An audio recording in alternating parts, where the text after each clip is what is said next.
I know you've been theorizing around things like AI, and AI will find a way because it's doing what it needs to do. And I think this also plays to your research about the insider, Sandeep, as well. Tell me about your thoughts on this, because it's got me quite excited. Absolutely. And see, what AI has done, it has bring a new agent into the insider risk. So insider risk is no longer a human factor. It's now an AI factor also into it. Wow. Okay.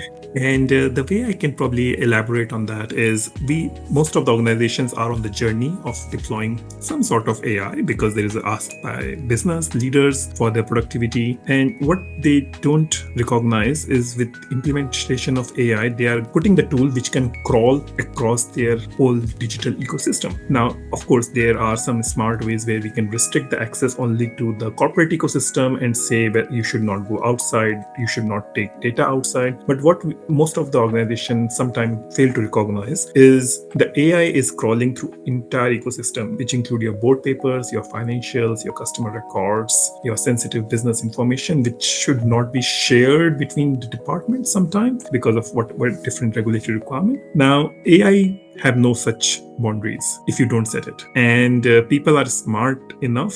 If they want that information, they can type creative queries in the AI. And if the AI is not stopped or restricted not to answer those queries, they may gain unauthorized access, intentionally, unintentionally, depending upon the scenarios. So that's another factor in insider cyber risk that is coming up, and many organizations are not aware of it until it really happens. Because remember, most of the AI implementations are not overseen by cyber team. It is done by either a product or a tech or somebody completely external consultant. And by the time the configuration is done, by the time the indexing is completed, cyber team is probably towards the tail end of coming and doing a tick box exercise about it. No, that's very interesting because, as you say, it's often end user or business driven, and this stuff is inherently, part of the service, be it, with 365 and autopilot or, any other derivative of that. It's almost, it's there, let's enable this. But what you're saying here is it comes with its own friends and consequences.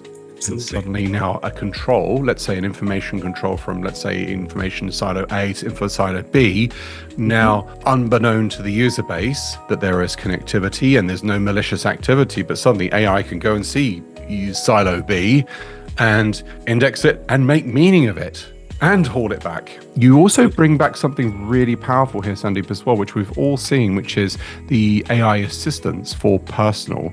And the first thing they do is they go down deep into all your files and to all of your emails. Where is the segregation within that data model?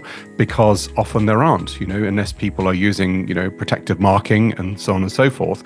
We've got a problem now that suddenly it becomes just a big blob of data and anything can come out of it, right? And also, where on earth is this stuff going? Very true. Very true.